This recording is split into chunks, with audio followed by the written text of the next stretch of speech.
KFSR and Cmac present the Central Valley Ledger, a public affairs program featuring stories from all over the Central Valley with Sevag Tateosian, 90.7 KFSR.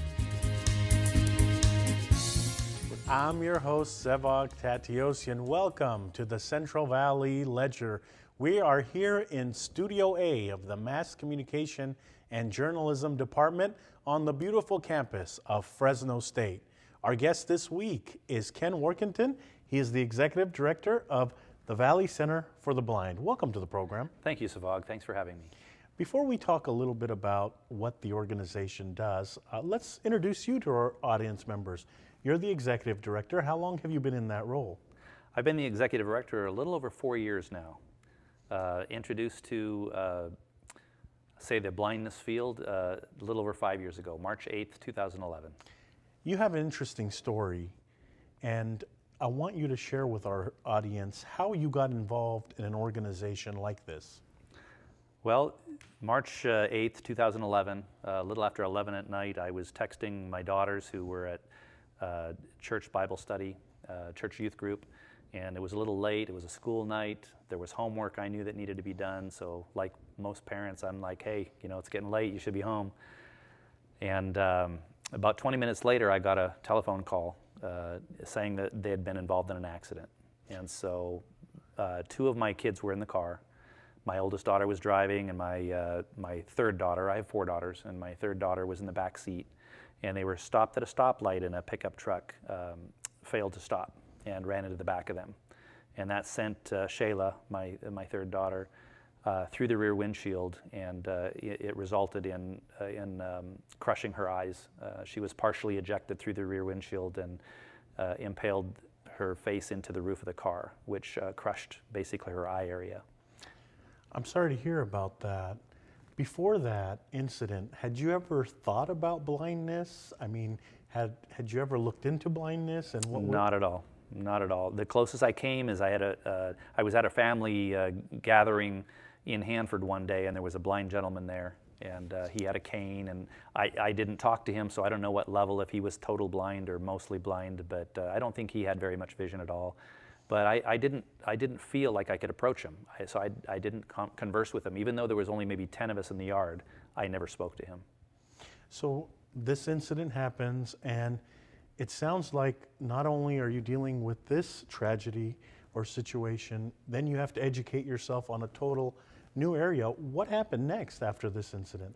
Well, it was a long recovery in the hospital for Shayla, and then bringing her home, it was a little daunting because we didn't know anything about blindness. And when you first deal with it, you think, oh my gosh, life is going to be just completely crazy and upside down, and we're going to have to change everything in our house. And then as you acclimate to it, you realize that it's a big deal, but it's definitely doable. It's not as debilitating as you and I or those of us with sight feel like it would be if you have the proper training. How important is family support in a situation like this? It's critical, I think. My heart goes out to anybody who has to go through something like this alone and not having a network of support. I can't imagine. And luckily, we're a close family, and Shayla we have amazing friends and amazing family and amazing community that really rallied around us to help us, overcome and get through this milestone in our life. What were you doing before, and how did you get introduced to the Valley Center for the Blind? Well, most of my life here in Fresno, I did auto accessories. I specialized in seat covers, and I had a local business. And the economy back in started taking a dive in 2008. I closed up the brick and mortar side of it in 2009 and started doing it out of my home. And then the accident happened. I worked a little bit for PG&E, and then the accident happened. And our health insurance was through my wife's employer, so my wife went back to work, and I stayed home to basically help acclimate Shayla back into society, into life. She was a sophomore in high school, and so it was just before her 16th birthday that the accident happened, and so we took that summer to sort of catch up on some schoolwork. We had some in-home teachers come in and help her pass through her sophomore year of the time that she missed. And then we got her back in. She attended Bullard, and we got her back into Bullard for her junior year. When that happened, did you at all question why us? I mean, I know that a lot of people, when something happens like this, they question, why us, why us? Had that ever crossed your mind? I'm sure it did, but that's not who I am. I mean, the old saying, life sucks and then you die, that's kind of dark, but no, we're a family, we have a strong faith foundation. And it could, you could go two ways. You could look up and go, God, why would you do this? And of course for Shayla, she kept saying, what did I do wrong? Was I a bad kid? I'm being punished. And you know what? I don't think that's what it is. It's just sometimes bad things happen to good people. Not to call ourselves good. We're no better than the next family, but sometimes these things happen, and it's not, to focus on the tragedy is another tragedy, and then you're just compounding the difficulty. But to focus on, okay, this is what life has dealt me, so what am I going to do with it? How am I going to turn this into a positive? Where is the silver lining in the cloud? If you don't do that, then gosh, what are you left with? Mm-hmm. So that's what we did. That's what we told Shayla. You know what? We can't change this. We can be mad. We can dwell on what happened and why it happened, but let's dwell on what we're going to do about it. And I'd like to say that's what we've done. Is this community user-friendly for individuals who have vision issues? I mean, as you're working with your daughter, are you learning that we in a community are user-friendly for people with blindness? We're getting there. We're not the best, we're not the worst. Obviously, the American with Disabilities Act, the ADA law, affects a large gamut of varying disabilities. And blindness is one of them. And now whereas it has some pretty high significance, it takes a lot of money to, please all of the contractors and all of the developers and having everything done right and all the I's are dotted and the T's are crossed. So it comes into a money thing. And the city, I think, has done the best they can with what they have, or they've at least for what they know. And now it's my job as the executive director of the Valley Center for the Blind to help educate the people in the city and the authorities to understand, to prioritize what needs to be done and how soon, and then the rest of it is financial, that the city can have a budget. Everybody has needs, and things have been tough for a while. Then how did you get involved in the Valley Center for the Blind? So this occurs, then what? Well, we were invited, my wife and I were invited to bring Shayla to a program at the Valley Center for the Blind. When we were in the hospital, we'd heard about the agency. So it was in the summer of 2011 that we first visited. And honestly, no offense to those before me, but we walked in and it was not what we were expecting. We were expecting a, kind of a professional agency that was going to help our daughter and us learn how to deal with this newfound, situation with Shayla being totally blind. And the carpets were torn and the walls were dirty and there was just clutter and it just didn't, it kind of felt dark. The building was old and, but you know what, in spite of that, my daughter loved it because the people that were there were going through the same thing she was going through. And there's an amazing amount of support when you know that there's somebody else going through the same thing as you're going through. And Shayla loved it. And we had some awesome staff at that time that made her feel normal, to use that word. I mean, she is normal, but at that time you don't feel normal. And so I knew this was going to be a part of our life, but I also knew that this agency was struggling. And they knew that I had business background, and so they invited me to the board. And a friend of mine said, well, if you're going to be on the board, that means you got to, they want you to give money. And it's like, well, I don't have any money to give, so that's not going to happen.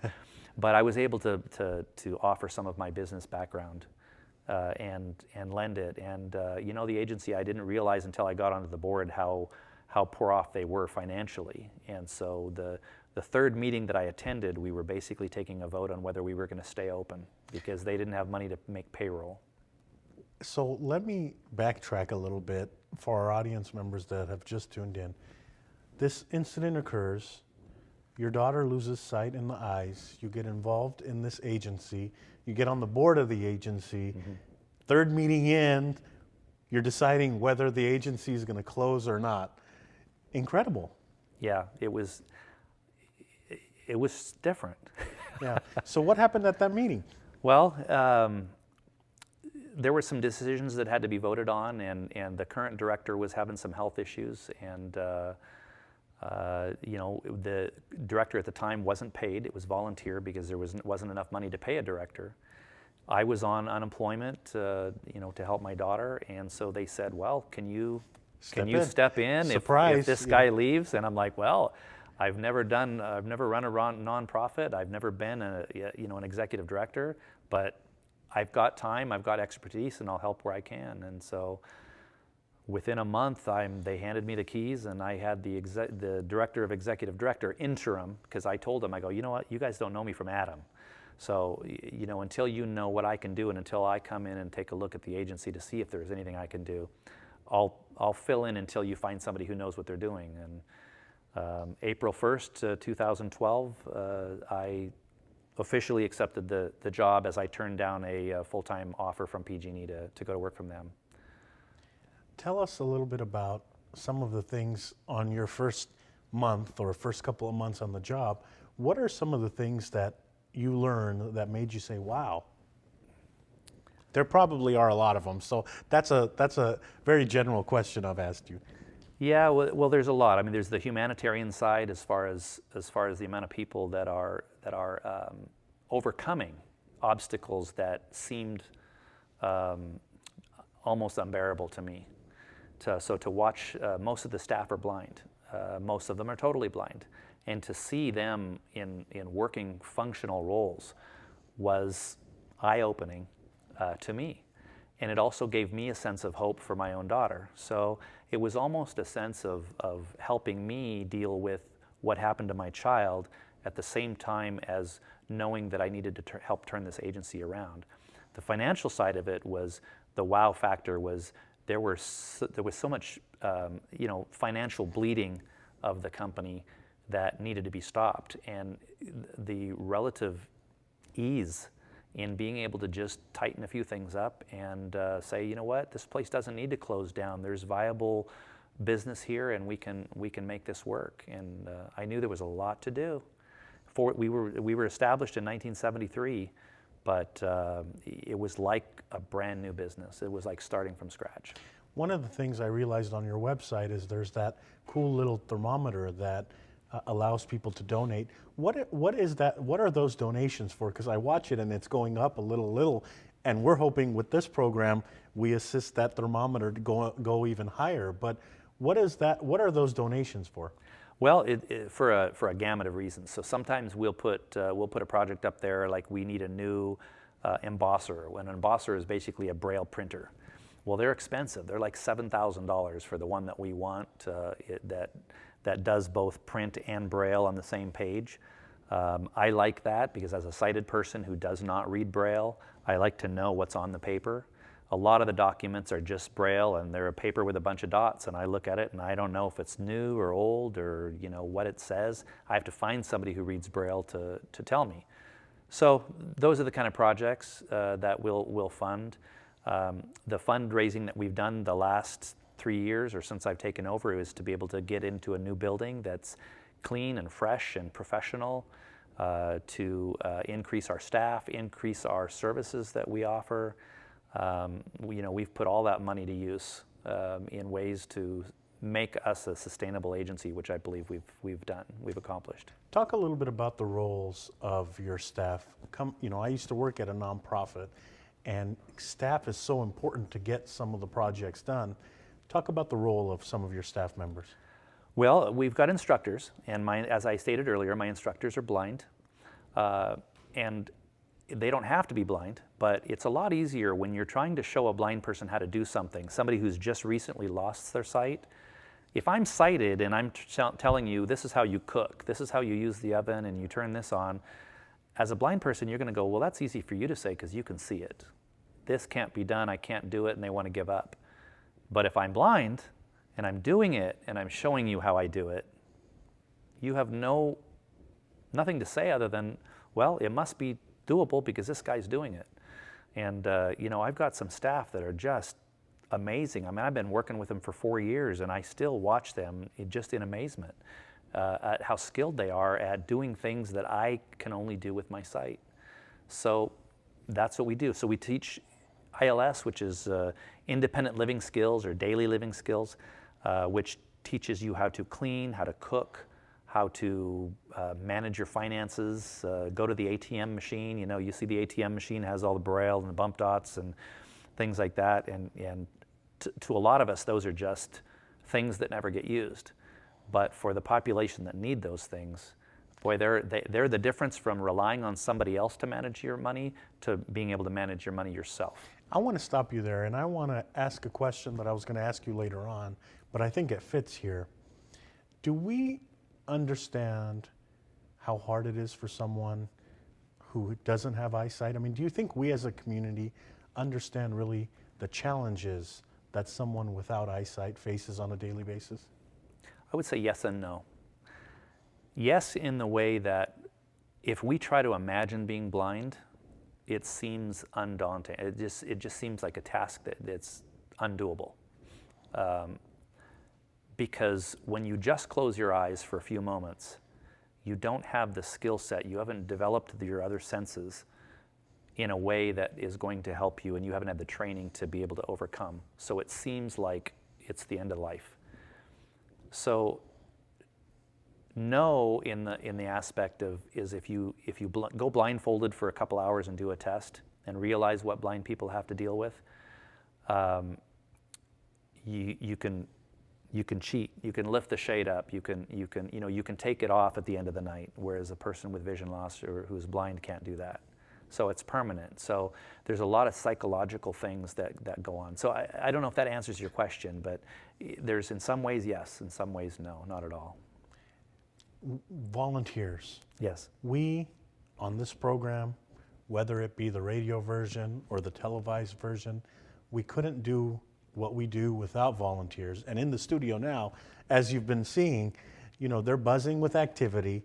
These are students from Fresno State, the Mass Communication and Journalism Department. What do you need volunteers for? And the second prong of the question, how important are they? Oh, they're super important. You know, as you've already stated, nonprofits, you know, we're not thriving in funds. You know, we have to pinch every penny that we can to make it last. So when we have a volunteer that has skills to bring to the table and is able to do that out of their heart, that just helps us get more done that would normally take longer or that we wouldn't be able to do.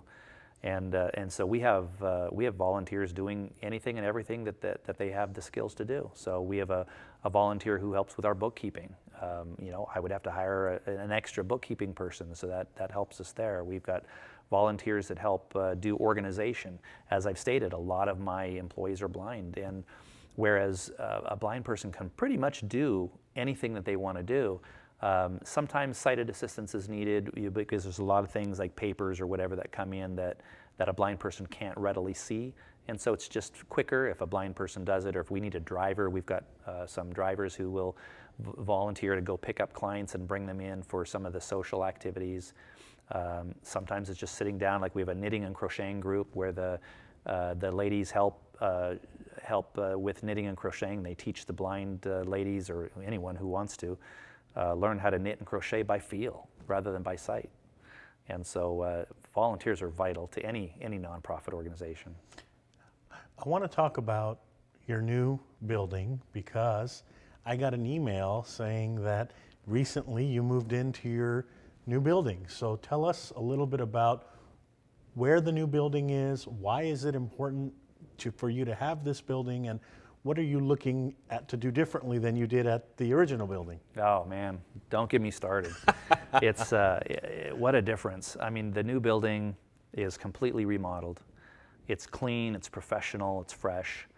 And you know, sometimes people will say, well, they're blind, they really can't see it, what does it matter? Well, yes and no. It always matters because how we feel is sometimes helps us, how we feel on the outside helps us how we feel on the inside.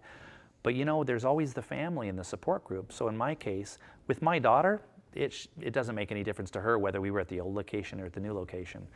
But to my wife and I and my family and my friends and visitors and the people that come and see what we do, we're now proud of what we have.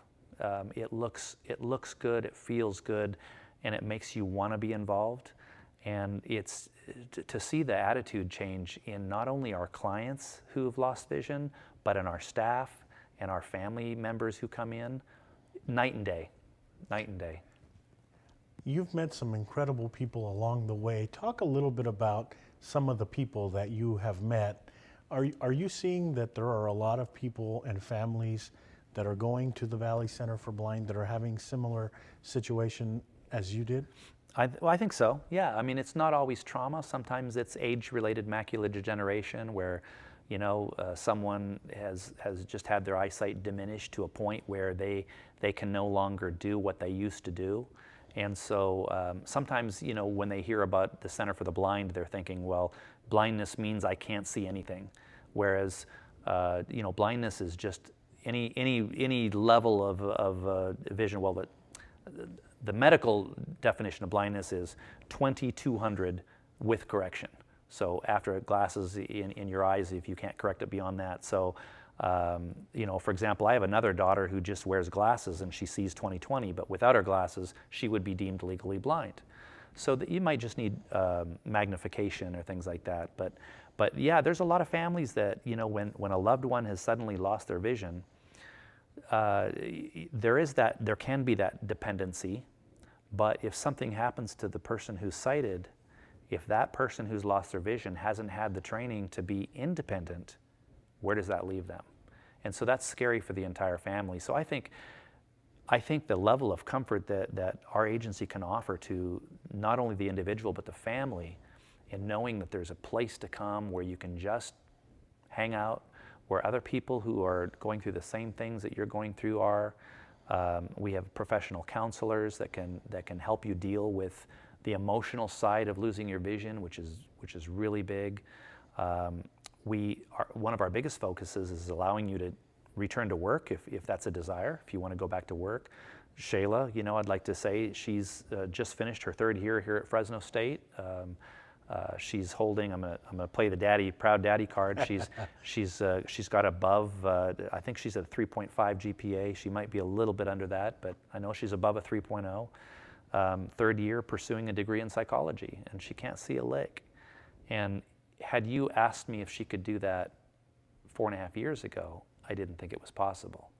But in learning the right skills and how to accommodate, and then of course having an awesome school like Fresno State with the programs that they have to be able to help facilitate her, she'd like to take it all the way to doctorate. You know, that's a lofty dream, but you know, dream big, and if you make it, great. If you don't make it, well, you've probably gotten some good process along the way. Well, with her GPA, and I mean, it sounds like she's well on her way. How long did it take her to adjust? I mean, I'm sure she's still adjusting. Still adjusting. But how long would you say it took her to kind of be able to get by doing the regular things in life? Wow, it's been a process, and it's still a process. It's, you know, there's days that she and we as her family are like, go get them, and there's other days where you're like, I can't do this. You know, this is too much. You know, and I think we all deal with that sometimes. You know, life seems to be overbearing. But like you mentioned earlier, it's that support, so that when she's feeling lost, when she's feeling lonely, it's very, very lonely. It can be very, very lonely being blind because you lose all of the visual cues from people smiling at you, waving, things like that. And so we're there to pick her up. And some days when, you know, Mom and I and the sisters are feeling like, oh man, you know, this is awful, what's happened. She's like, you know what, I got this. Don't worry about me, I'm going to be fine. And, you know, we all work together. A community without the Valley Center for the Blind, what would that look like? I guess the better question is, how important is your organization to this community? I think it's crucial. Blindness is definitely not one of the top, you know, the leading issues, the health issues that is going on. But I tell you, it's without somebody to be able to tell you you can do this and show you how to do it and how to be independent and how to still pursue your dreams and how to still squeeze some enjoyment out of life, there's a lot of depression. I mean, depression is rampant, and it doesn't need to be. It doesn't, it just doesn't need to be. So without an agency like ours, where would they go? Closest agency, there's an agency that's a little smaller than us in Bakersfield. There's another one smaller than us in Merced. The larger agencies, you'd have to go to the Bay Area, Sacramento, LA. The Valley's a big place. We are running out of time this week on the program. Your vision for this organization, now that you're executive director, you've got a new building, what else can we expect with you as executive director? What are your goals? Well, I'm currently working with National Industries for the Blind, which is a East Coast company, and my goal for Fresno is to bring some type of industry to Fresno to create jobs. Jobs where I will do my best to employ, it's not like you have to be blind, but for this particular model, 75% of the workforce must be blind or visually impaired. And so what I want to do is because we train people, we take tax dollars for training people to go back to work, and we want to make sure that there's jobs for those people. It's difficult in California to hire a blind person because we don't realize the capabilities are there. So I want to model that. I'm gonna create industry here in town, put blind people to work, so that I can then bring other business people into our agency and show, look what we've done with a little bit of adaptation to your equipment. A blind person can do anything that you throw at them with the right kind of training. And then I'll model that because they want to work. They don't want to sit home and collect social service money. They want to go to work. I want them to work if they want to work. How can people find out more information about your organization? Well, they can call us at 559-222-4447 or go to our website at www.valleycenterfortheblind.org. We have a Facebook page. I think we have a Twitter account, which I couldn't tell you what that is. But yeah. Thank you so much for coming on the program and sharing your story. Thanks for having us. I really appreciate it. That's all for this edition of the Central Valley Ledger. Our guest this week has been Ken Warkentin. He is the Executive Director of the Valley Center for the Blind, sharing with us such a touching story about his personal experience with blindness and in his family. Thank you so much for sharing that story. Thank you to the volunteer crew in the studio, the Mass Communication and Journalism studio at Fresno State, for helping produce this program. We couldn't do it without you. We also couldn't do it without our audience members listening to this broadcast on KFSR 90.7 FM or the Cmac channel, Comcast 93 and AT&T 99. I'm your host, Sevag Tateosian. Hope you enjoyed the program this week. Tune in next week to a new edition.